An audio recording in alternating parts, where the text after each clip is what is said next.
everyone. I'm Dr. Yosefa Fogel Wruble, and this is One-on-One Women Talk Torah, a series brought to you by Matan Women's Institute for Torah Study.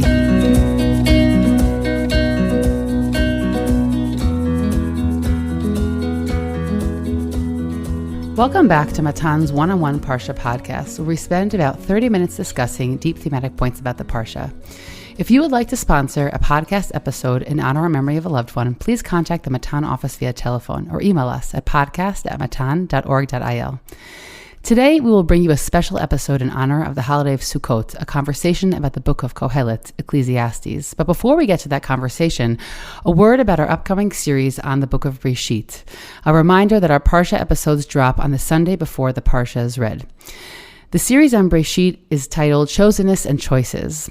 The first 11 chapters of Breishit address universal struggles surrounding morality, the establishment of civilization, and establishing proper boundaries between heaven and earth. If chapter 10 compiles the descendants of Noach and their settlement of land, water, and nomadic existence, by the end of chapter 11, the focus is narrowed to the family of Avram. Imagine a spotlight before the start of a play circling around the stage to finally settle upon a table and chairs at its center. God chooses Avram. Why? Well, according to the plain verse, we don't really know, which is why the Midrash fills in so many missing details. What we do know is that he is charged with representing a moral standard and a relationship with God unlike any other before him. The book of Breishit is propelled forward by God's chosen representatives, Adam, maybe Cain, Noach, Avram, Yitzchak, and Yaakov, and his sons. But these messengers impact the world because of the choices they make. And it is the nexus between being chosen and the human choices that actualize this divine will in the world that we will be exploring in the coming episodes on Breishit. Upon which decisions do the unfolding events hinge? What do these choices teach us about Torah, and what do they reflect about ourselves? Why does God choose these particular messengers, and what moral religious program is he trying to cultivate in the patriarchal period? These are some of the questions that will guide these discussions. Looking forward to seeing you there. Join us this year at Hakafot Shniyot in the Matan building with the amazing Odelia Berlin. They will be taking place, of course, on Motzei Simchat Torah in the Matan building in Rashbag 30. Looking forward to seeing you there. Back to today's topic. Hello to David Curwin, fellow Efrat resident and author of Kohelet, A Map to Eden, which recently came out through Magid Books and Aleph Beta Press, and which can be purchased at the Koren publisher website. Amazing. David, can you tell us a little bit about yourself and your background, which is slightly unusual when it comes to Tanakh books coming out? I think it is a little unusual, hopefully not too unusual. I am not a rabbi, I'm not an academic. I'm just someone who really loves learning Torah. I studied, at this point, many years ago in a very special yeshiva, Yeshivat Kibbutz Reti on Kibbutz Ein Surim. It was a unique place with a kind of a symphony of different voices, a lot of different opinions, encouraging their students to challenge ideas, to question, to be very curious. And when I left yeshiva, I didn't go into, any sort of Judaic studies, but I continued to love to learn Torah and to study those, to delve into questions that caught my eye or they caused me to be curious. I would occasionally write essays here and there. I have a blog where I write about language issues. But I never thought about writing a book. I did become a devotee of Rabbi Foreman and Aleph Beta about 10 years or so ago. I really enjoyed his approach to the study of Tanakh and became kind of close with him. We sort of learned together him on different occasions. And then one year, it was about 6 years ago, this Sukkot, I came home from shul. Actually, I wasn't even home. I was in somebody else's home, so I didn't even have my regular library with me. And I just said, I can't believe I'm not getting anything out of this Kohelet book. For so many years, it was so difficult for me. It was tedious. It wasn't like any of the other Megillot in the sense there wasn't like a real narrative like with Ruth or Esther, and there wasn't a framework narrative like Echa or Shir Shirim. One year I actually broke my glasses because I hit my head on the shtender from falling asleep during Kohelet. So that year I came home and I said there must be more to it. So I tried to look at it with the eyes of intertextuality, the comparing of different texts, see how they shed light on one another, and something that Aleph Beta and Rabbi Foreman focus on a lot. And suddenly the parallels to the opening of Sefer Breishit, both linguistically and thematically, kind of jumped off the page. I started doing more research, and the insights kept on coming. In a way, I didn't feel like I was writing it. I felt like I was pulling the curtain away from something that was already there. Right. I think, first of all, the image of falling asleep during Kohelet, I mean, I probably can count on one hand how many times I've physically been present at Kohelet in the past few years. It's very long. It's very repetitive. And, in the summer, we had a conversation with Rabbi Dr. Josh Berman about Eicha, which is another really, really, really tough book. And I think Kohelet, as you said, may even take the cake, meaning the language itself may be slightly simpler, but the wisdom style and the somewhat unclear messaging that the book presents us with is very, very difficult. I think even the wisdom style literature, which we see bits of in Yirmiyahu, we have verses here and there, and of course we have Iyov. It's also a style of thinking and sharing, is one that's not always so relevant to the way that we think now. But I think that it's a gift, what you've given, both in that you're sort of modeling for the world that what we would call lay study can become professional study, right? What you've done is something obviously much greater than just someone who was reading in shul. And also that the greatest thing we could do is to take something that genuinely challenges us and say, I want to shed light on this, because if I'm having a hard time, I think a lot of people must be having a hard time. So thank you as part of the public for the gift that you've given us. I really, really appreciate that. And, you mentioned Rabbi Foreman and being a student of his, but I guess maybe in your own words, can you tell us a little bit about the method of study? Because I think that method of study really actually heavily defines the way your book develops. It has a very particular style. It sort of takes many verses from Kohelet and brings us linguistically and even associatively to other texts in Tanakh. So tell us a little bit about that method. In almost everything I write about, I always try to start with a question. It could be Dvar Torah, a shir, or an essay, or in this case, a book. So something is usually bothering me about a text internally or in comparison to other texts. And I hope that the answer to that question will provide an interesting lesson. That will be the point of what I'm writing about. But I always try to start with a question. I think that makes it more interesting for the reader or the listener.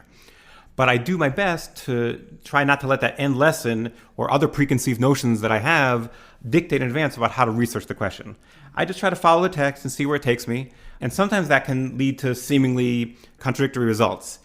For example, I once wrote an essay about how it seemed the Torah was criticizing Yaakov for not conquering Canaan after returning from Haran. But another essay of mine shows how that when the Avot, or later Israel, didn't reach out to the non-Jews, opportunities were missed. So it might seem that those two approaches were in contrast to each other. But I need to remain faithful to what the text is telling me. And then, of course, sometimes further investigation can lead to reconciliation of those two different ideas. So when it came to Kohelet, I first noticed those linguistic parallels. I just came home and I saw the verses that reminded me of Sefer Breishit. So I have probably the most obvious one I would say is Kohelet, Per Gimel Pasuk Chaf, Akol Olech El Makom Echad, Akol Hayab Mina Afar, V'Kol Shavel Afar, which is very much, it reminds us of Breishit Gimel, where it talks about Ki Lekachta Mina Afar Atav El Afar Tashuv. That one really stuck out. You came from dust and you will return. Right, exactly. I can talk a little later about Hevel, the repetition of the word Hevel, and Hevel of Kain and Hevel. There are many others, but it was just I didn't even have it was on Chag. I couldn't even write it down afterwards. After Chag was over, I started writing these things down, and I got dozens of them. Some were stronger, and some were maybe a little less strong. But overall, the picture seemed to be that it was really being pointed to, and but I didn't know what that meant. Right? I didn't know. I've been exposed to the intertextual methodology through Aleph Beta, so I had a feeling that something was happening, but I wasn't sure where to go. And by the way, for those who are interested in doing this kind of research on their own, at the time, 6 years ago, I don't think this existed, but on the Ala Torah website, there's a tool called Tanakh Lab, where you can... They still have it. Right, they still have it now, but they didn't have it then. I was doing this myself. You can put two texts in, and it will show you where the roots or words appear in both texts, making it very easy to sometimes spot these intertextual parallels. Say also that Safari's website also has, they have like a webbing system like that also. Oh, okay. They also have a tool like that. I wasn't aware. But yeah. That's great. I want to also think with you about when we web text and we sort of try and connect them, the question of intentionality, meaning when are those connections intentional? When can it just be common language? So after looking at the textual and linguistic evidence, I came to the conclusion that this wasn't coincidental. But then I need to tackle the bigger challenge. What does it all mean? And for that, I started to consider the thematic and narrative parallels between Adam Rishon and Shlomo Melech. So why don't we move on a little bit to the actual content in the book? Obviously, we want everyone to purchase it. We won't give away too much. But what exactly are you speaking about, other than the common words of Hevel, right, and the name Adam? What are some of these parallels? And also, as you said, what's most significant is what's significant about these parallels, right? What are we learning? What are we taking away from that? So why don't we get a little bit more into that element of the book? Okay, so again, there's a lot of linguistic parallels. I don't know if I'm going to go into all of them here. We mentioned about the going to dust and the returning to dust. There's a lot of imagery about rivers and snakes and work and a lot of these things that either appear in the life of Adam and in the garden. There's some creation imagery in chapter 2. There's all discussion of how the Kohelet builds and plants and all these things using a lot of very same verbs that appear in the opening chapters of Breishit. And there's a lot of imagery that is parallel to the story of Cain and Hevel. We talk about Kinyan a little bit. We definitely talk about the word Hevel is repeated. There's issues of death and violence and 2 versus 1 and all kinds of things that recall the stories of Cain and Hevel. And there's also a lot of thematic parallels. The themes of inevitability of death is certainly relevant to the punishment after the expulsion from Gan Eden. The question of why do the righteous suffer and the wicked prosper would be relevant to the story of Cain and Hevel. Work is unending and doesn't necessarily provide any benefit. That's a lot of the way that Adam had to work. Question about how man relates to women, that also has to do with Adam and Chava. There's a lot of these themes that show up as well besides just the linguistic concepts. One of the questions also is about Hevel. I think that's something that's very strong as well. And I think this also goes back to a certain degree to the structure of the book. You mentioned about how it's confusing a little bit. The structure isn't always the way it's laid out in other biblical books. So what made me think about the repetitive use of the word Hevel was that the major punishment, the most significant punishment that Adam and Chava received after expulsion from the garden was the introduction of death into the world. Some discussion about whether it was actually a punishment, but it certainly seems to be when you eat it, you will die, and that's what happens to them later on. However, the first person to die as a result of their sin was not Adam, and it wasn't Chava, it was their son Hevel. And the imagery that I have in my head, I know it's a little somber, but if you go to like a Shiva, a mourning house, you would let's say somebody sitting Shiva for an elderly relative. So oftentimes they'll tell you stories in a very orderly way. They'll talk about their youth and talk about later on, and it feels like you're hearing a story. But if you go to the house of a Shiva for someone sitting mourning for their child, it would not nearly have that level of order. And certainly, and this I've never done, would be if someone was sitting Shiva for a child, they felt responsible for their death for some reason, they would probably be unconsolable and really all over the place in a sense. And that's what I kind of feel Kohelet is. And to a degree, the repetition of the word Hevel, Hevel, Hevel, what's the point of everything, is that imagery of Adam just saying, everything I've done, what was the point of anything I did? It's all Hevel. It's all for Hevel. It all is Hevel. So that was some of the linguistic parallels that I noticed. Oh, first of all, it's a very powerful image of, our speaker is Kohelet, which we'll speak about his relationship with Shlomo Melech, but it's really this image of Adam Rishon sort of mourning or looking at the world around him and saying, how does this world make any sense? That's very interesting, meaning looking at Kohelet as sort of a postscript because to the story of Gan Eden, because how to understand those curses is very interesting. Many look at them and say, the story of Gan Eden is really a description of how the world is the way it is, right? Looking at the main elements of our life, difficult work, women with childbearing and child rearing, and our relationship with the creatures in the world, the curses, so to speak, I'm doing air quotes with those, the curses are really just a description of the way that our life functions. And what you're saying is maybe Kohelet is sort of this philosophical response and saying, well, we received these things. We received hard work. We received death. We received, it doesn't speak as much about child rearing. I can imagine he was less involved in that part of life. But this is sort of the philosophical pilpul to deal with those curses, so to speak, or really just the way that life functions, whether it started from a curse or just the way the world developed. Yeah, I think that's true. I think, you mentioned, for example, I think about wisdom literature briefly earlier. And, if you compare Kohelet to Mishlei, both of which are attributed to Shlomo Melech, Mishlei is like, you do this, you do X, and Y will result. And Kohelet is even more difficult because he's saying you'll do X. It's not orderly. But even if you do X, it might be Y sometimes, and sometimes it's going to be Z, and maybe, sometimes the good will work and sometimes it won't. And what's the point? There's no direct correlation. So I don't know if he's necessarily giving philosophical answers. No, not answers. Right. No, he's he's questioning the world, right? And as you said, if you imagine somebody who, God forbid, and lost a child, which, we have many people in the world who have, and there are many things that unravel people and leave them answerless, right? And he says many times, I was rereading Kohelet as we were preparing for this conversation, and I was moved also by how many psukim I really should have memorized, because I'll quote them from some other psychologist, but they're right here in Tanakh. And just as you said, the lack of predictability, the unpredictability of the world is something that really comes through very strongly in Kohelet. So I think that's a really interesting frame. Now I'm thinking of Shlomo or Adam Rishon is sort of, responding to this world, which is now lacking any clear order like it was in Eden, and thinking, what do we do with this place? So to go back to some of the ideas, if we sort of touch upon some of the meaning, right, the significance of these, is there any sort of conclusion or sort of a wholeness that we can make of elements of Kohelet based on its relationship with the story of Gan Eden? I think we can. I think to approach that, I need to give a little more background about what I think my thesis isn't about what I think was really going on with Kohelet, what these parallels are really coming to say.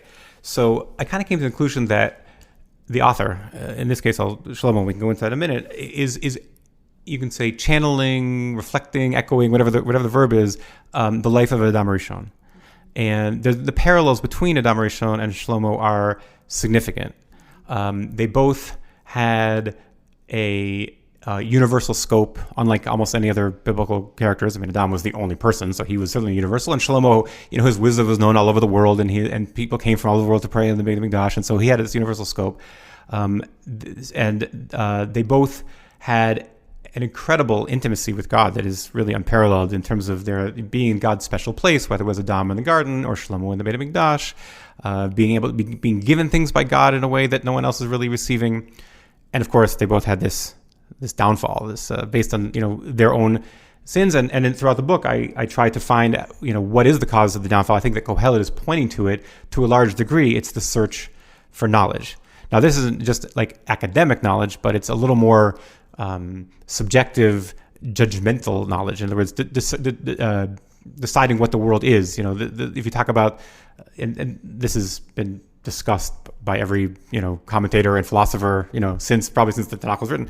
But what was the eighth Torah? Was it what exactly did it represent? How could somebody be punished for eating from a tree of knowledge of good and evil? Knowledge is bad, but the Rambam's approach was one of the ones that spoke to me, that it wasn't really about the difference between truth and falsehood, but between knowledge about what is good and what is evil, and being able to decide those. Moral discernment. The moral discernment, exactly. Mm-hmm. So I ended up discovering that those parallels applied to Shlomo. It mentions in Kohelet, certainly he was somebody who searched for wisdom and received wisdom, but where did that wisdom take him? Adam searched for the tree of knowledge, and where did that take him? One of the things I noticed in the book also, which I haven't mentioned so far, was a parallel to the story of the spies. Again, linguistic evidence. One key word that really I couldn't ignore was the use of the word tor, l'tor, tafav resh, which means to search, but it's only used in a very few special locations in Tanakh and has a lot of meaning. And besides in Kohelet, where it appears a few times, it also appears in the story of the spies, which led me to parallels between the story of spies along with Adam and Shlomo. And the story of the spies is the classic example of a search for knowledge, which wasn't just, they were supposed to be objective reporting, but they ended up being subjective judges. And that judgment was what led to their failure. I think a lot of the problem was that Shlomo also was acting as a judge. There's a little footnote in the book which is interesting, to talk about how maybe Shlomo shouldn't have been a judge when he was just supposed to be acting king. This is all the parallels that lead to the idea of, instead of judging the world, instead of acting, deciding better than God who's giving you this, whether it's the mitzvah to Adam or the Torah or whatever it is, you're going to be the one to decide what is right and what is wrong.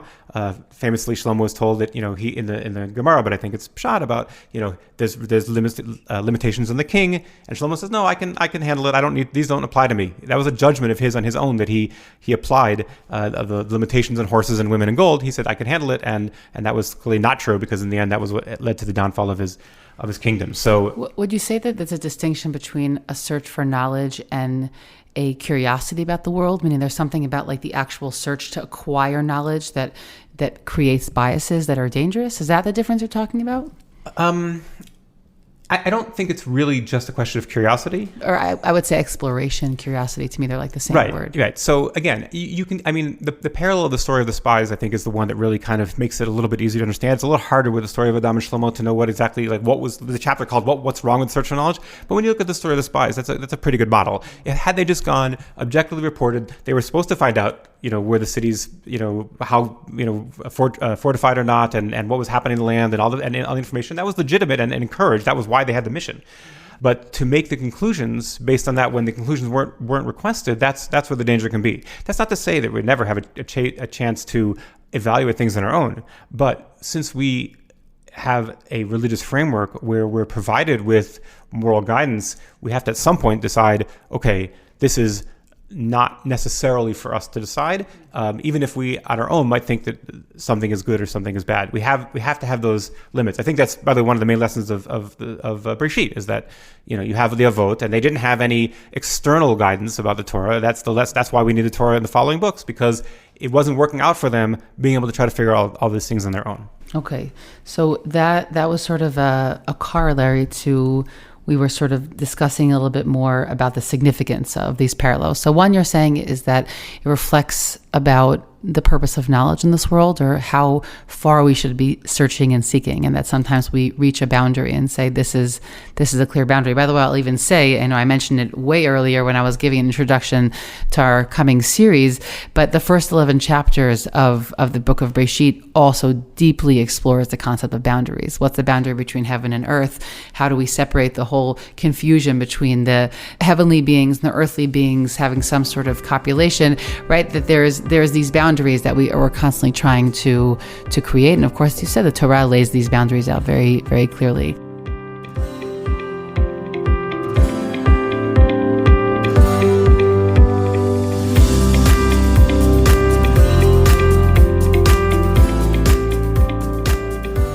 Another question I want to just touch upon is this question of identifying Kohelet as Shlomo HaMelech, and even Adam in the book as Adam HaRishon, which you do very clearly. Those are exegetical choices, because many definitely on the more academic scale, and not even so. I was reading the Ho'il Moshe, who now forgetting his name, but he's an Italian Parshan from I believe the 19th century, says, oh, well, some people think that Kohelet is Shlomo, but as you mentioned straight out in the book, there are some questions about the identification of Kohelet as Shlomo, because some of the descriptions of him don't necessarily match who Shlomo was. So I'm just curious about that decision that you made in the book, and it has great impact in terms of how you see the relationship between the texts of Eden, of other stories in the Torah, and with the book of Kohelet. Sure. They're both good questions about both Adam and Shlomo. I think I'll address Shlomo first, because they're kind of different kinds of questions. I think that the content of Kohelet, in my eyes, clearly points to Shlomo. The book opens by saying that Kohelet, the son of David, king in Yerushalayim, and later says, I was king of all Israel in Yerushalayim, and the only son of David was to become king was Shlomo, and the only Davidic king through all of Israel was Shlomo. So that, in those two psukim, certainly points to him. But much more importantly, Kohelet describes a wise king, a very wealthy king with many wives who built extensively, and that's like essential to the personality of the king described in Kohelet, and no one else fits that description as much as Shlomo. I do want to say that I mentioned I have like a blog that I write about Hebrew language. I'm very familiar with the different layers of Hebrew language. It's something that definitely fascinates me. And I'm aware that many of the words that appear in Kohelet are common only in later Hebrew, almost rabbinic Hebrew, or Aramaic and Persian borrowings. And there are those who, based on that, attribute the Kohelet to later kings, or even some. Yeah, that one never bothers me so much, because we have editing that happens in later generations. Exactly. That one never really bothers me. And that's the thing, is that Chazal attributed. But I say, for the people who say, how can you possibly have, not by Shlomo? Well, Chazal, first of all, say that Chizkiyahu wrote Kohelet. Sure, he wrote it down. There's even a saying in Avot Rabbi Natan that says it's hard to know exactly what it means, but essentially the Anshe Knesset Gedolah were the ones who were involved in Kohelet. So Chazal speak heavily. The word editing is very sensitive, right, because of Torah and documentary hypothesis. When it comes to books of Nivim and Ketuvim, Chazal say very clearly that there were some generations of editing. Right. So for me, what I'm trying to differentiate between the origin and the meaning. I'm following what I'm considering author's intent. I think we're supposed to read Kohelet as Shlomo. Okay. And you might be curious, why is Shlomo's name not used then? That's something that people ask. I think maybe because the book, unlike the others associated with him, like Shir Shir Mishlei, reflect his failures. And by not doing that, it kind of hides his shame and that of his house. And this might be a reason, by the way, that his failures are not mentioned in Divrei Yamim, right? Because that's where they're trying to make the Beit David a little better. So this might be in a similar kind of style. Also, a kind of a later book. So I think that we're supposed to identify Kohelet with Shlomo, and the lessons of Shlomo and Adam are very similar. As I mentioned, they have similar scopes and similar parallels, and that's really important to understanding what's going on. As far as Adam, it's a little bit different. I think that we talk about intertextuality. There's kind of two types of intertextuality you can do. You can do intertextuality within the same text. And, like Aleph Beta, Rabbi Foreman does this masterfully with, you'll find something in, let's say, two different texts in Bamidbar, and you'll find that they're comparing each other and you wonder why they're both using the same words, or, even something as simple as, like I mentioned, Latour. So it's used in the Story of the Spies and in the Mitzvah of Tisi, which follows it. And that's a type of intertextuality. They're not necessarily related, but they are, you can see they're connected through those words. A different type of intertextuality is when you have a later book which calls back to an earlier one. Very famously, Esther recalls the story of Yosefa, both using similar words and also similar themes. I don't think that by any means that when they wrote the story of Yosefa, they were reflecting on the story of Esther, but certainly when they were writing the story of Esther, they were looking back on the story of Yosefa. And in a way, it's kind of like a midrash. You're telling a story. It's true. You're telling the story of Esther. You're telling the story in the court, but you're also saying there are parallels here you can learn from by using those words. I could chose any words, and I chose the words to reflect on the earlier story. So I think that's what's going on here. I think when they're writing Kohelet, they're writing it as Shlomo. They're talking about what's going on in Shlomo's kingdom, but by using words that echo Breishit, they're saying, oh, there's someone else who had similar stories, and you can learn similar lessons. So I don't think that every time they use the word Adam, they're necessarily saying that is Adam Rishon, but they're using the word Adam, and it's significant. Someone did a little study and noted that in the entire Tanakh, the text with the highest frequency, the highest percentage of the use of the words Adam are in Kohelet and the opening 4 chapters of Breishit. And that's significant. And I think it's like a literary device, which allows the meaning of both humans in general, Kol HaAdam, along with Adam Rishon, who was, in a sense, that prototype of all future humans. Thank you for clarifying that, because I think that you really sort of struck like a very fine balance between intentionality and a literary device, right? Because I think that it's hard to say that it's completely intentional in all places, as you said, but that you can't ignore the fact that by using that word, which is very unique, that it creates associations with another text. I think that's a really, really important piece. And I also think it's important because it shed light in general on how to study Tanakh. I think it's always to be very careful, and I like to sort of err on the side of caution when we talk about intentionality. But I think that the idea of a literary device is something that can draw our attention to meaning without over assuming some of the authorial intent. I guess I'm also curious if, sort of looking at all that you speak about in Kohelet, if we can sort of circle back to the holiday that is upon us, why read this book around Sukkot? There are some wild cards in Tanakh, right? There's a wild card like Eov. It's never going to get read on any Chag. So I'm curious your take on the idea of why Kohelet, this really sort of sombering, explorative, philosophical book with not necessarily any clear answers, is one that we read at the opening of our new year. Okay, so this is also, I have to be careful too about this too. The historical reasons why Kohelet was chosen to be read in Sukkot are kind of in fog a little bit. Even whether it was first considered Megillah, it's a little bit considered fog. All these things are historical questions which I find fascinating. They're a little less relevant to what I'm talking about in the book, although I do have a chapter where I discuss Sukkot. What I will say is, and this is my answer, is, if I'm on the stand, if I had to choose a Megillah to read on Sukkot, I would choose Kohelet. And so that's my starting point. Not necessarily why it was chosen. Maybe it was just chosen because all the other 4 Megillot fit the other Chagim really well, and this is the last one left, but I think it fits it to a T.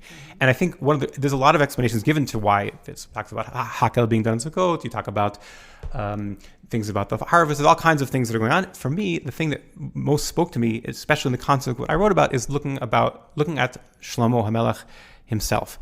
If you consider the laws of the king, which Shlomo famously violated. There's 3 prohibitions. The prohibitions are to not amass gold, to not collect horses, and to not have too many wives, and he violated all of those. You have in earlier in Sefer Dvarim, I think in Parshat V'etchanan, a similar passage where the people are warned, they're about to enter the land, and they're warned about the dangers of affluence and abundance. And that passage ends up warning the people about a lot of these very similar, dangers. They're going to have gold, they're going to have cattle and horses and things. And so, in a way, the restrictions of the king reflect restrictions of the people. However, there's one additional danger that the people are warned about encountering that the king is not prohibited against, and that's building houses. They're said you're going to build these batim, these nice houses, and they're filled with everything, and you're going to, that's going to make you think that it all belongs to you, and you're going to end up forgetting God because of the houses. Shlomo is not, and the kings in general are not prohibited from building houses. The truth is, interestingly, except with one curious exception, throughout the entire Tanakh, from Breishit until David and Shlomo, you don't find anyone building houses. It's not a verb of, you're like talking about if someone builds a house, but there's no stories about building houses except until you get to David and Shlomo. Apparently building a house is associated with kingdom, and that's what he does. David builds his house, and the monarchy is called a house, and then Shlomo builds his house, and he builds. There's more psukim spent on Shlomo's home than there is about the Beit Mikdash. Right, and he took it for longer. He built it for a longer time, and size. There's a lot of issues going on there. Those houses that Shlomo built ended up not being sufficient to prevent him from forgetting God, and if anything, it to a large degree led to his downfall. There's different things about Shlomo's downfall, the issues of idolatry that went on with his wives, but certainly we see that the people were upset with his building project because during the course of the building, he was oppressing, the people were being oppressed. He mentioned this later with the story of Yerovam, and it ended up being, the house was an issue. God himself says, I don't need a house. I'm happy in a tent. You want a house? It's on you. A lot of people forget that verse. I think it's one of the most, when I first, I maybe I noticed it before, but when I read it for this book, I was like, wow, the Beit HaMikdash is something we wanted. It's a very strong parallel to the request for a kingdom, which most people are very familiar with, how people asked Shul for a king, and he was angry with them, and it wasn't something he wanted. God seems to have kind of a similar response to asking for Beit HaMikdash. You should have been happy with a tent. You should, I don't need it. The house you want is for you, not for me. And if you become so confident in this house, it's going to cause problems, forgetting God, and so on. And I think ultimately that's what's going on with Sukkot. In other words, Sukkot is our chance to step out of our house, dafka at the harvest season, when we're most likely to feel ownership on all of our possessions, which Kohelet goes into how futile all that work is for these possessions, and say, okay, I'm not even going to be in my house. I'm going to be outside of everything. And that is association with, we're like a little miniature version of Shlomo in that sense. Of we're trying to mitigate those dangers that affluence can lead to. So I think that's one of the main lessons of so we're essentially trying to play out what Shlomo wasn't able to exercise in his life, right?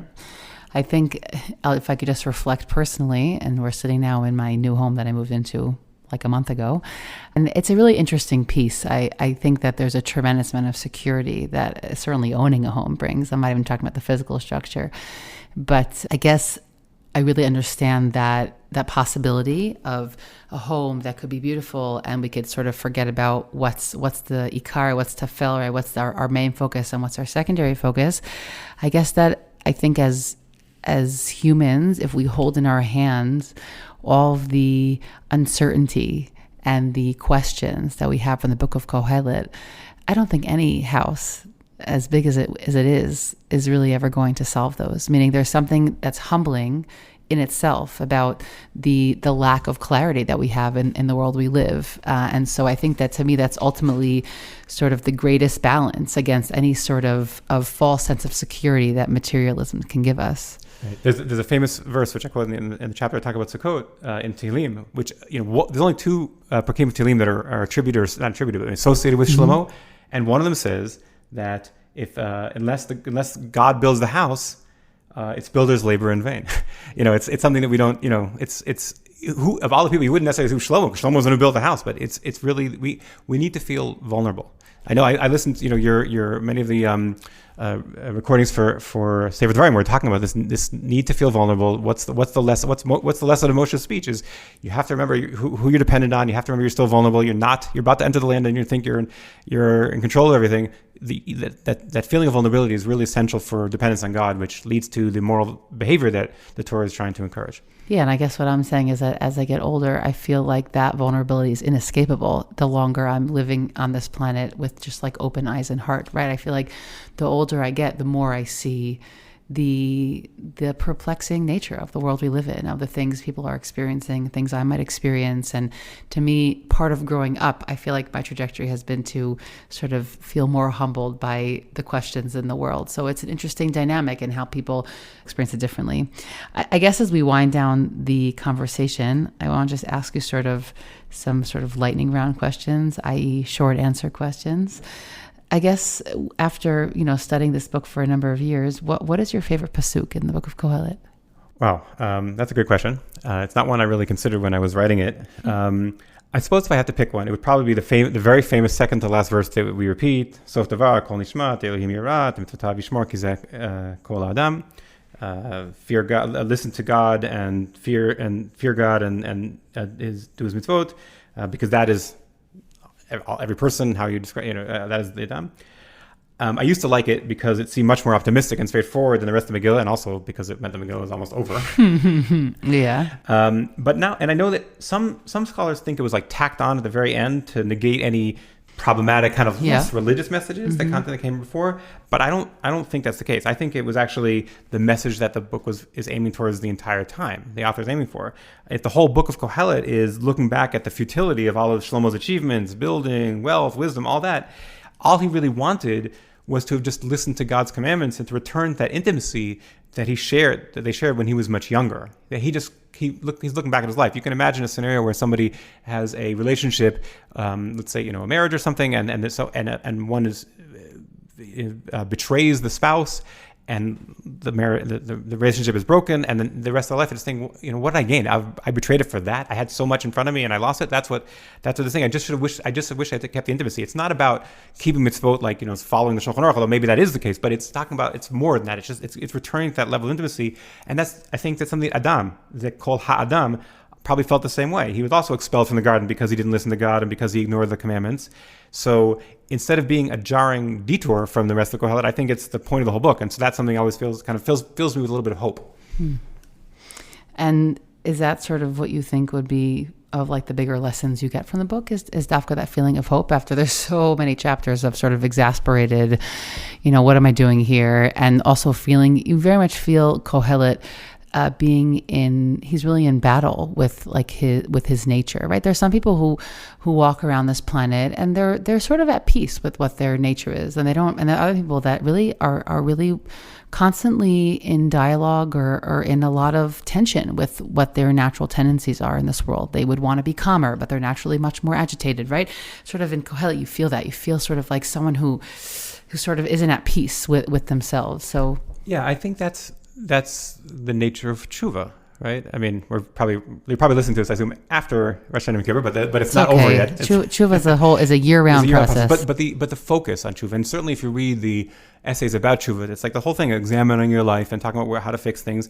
And I think that's maybe the biggest lesson of Kohelet, is that it's not too late to do tshuva, right?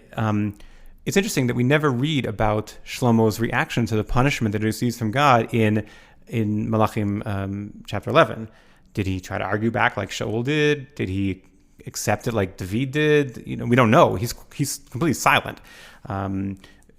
And that silence is kind of deafening. Chazal goes to the point to say that he was dethroned, that he was, as are Adam and Chava, meaning they also don't get the response. We don't hear anything about them. We don't see what Adam felt. We don't know what he felt about.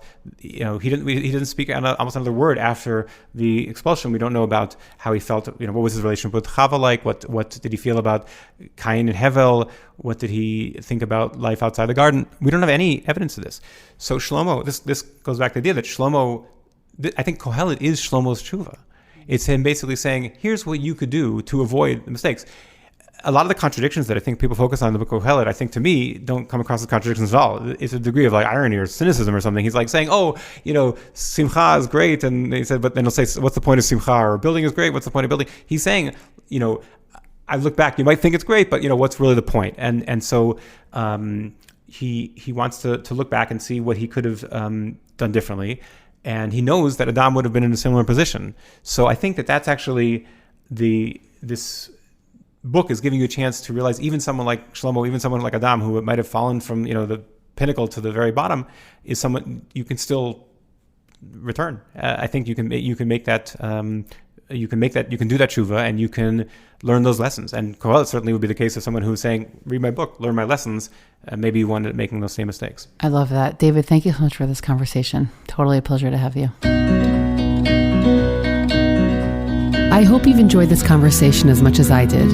I'm Dr. Yosefa Fogel Wruble, and this is One-on-One Women Talk Torah, a series brought to you by Matan Women's Institute for Torah Study. Please do One-on-One and Women's Torah Learning a small favor by sharing this podcast with family and friends so that we can reach new listeners. You can stream and download these episodes on Spotify, iTunes, Google Podcasts, SoundCloud, and Matan's website. Don't forget to leave us a 5-star review in the comments. Please send us any feedback at podcast@matan.org.il. That's podcast@matan.org.il. Thanks for listening, everyone.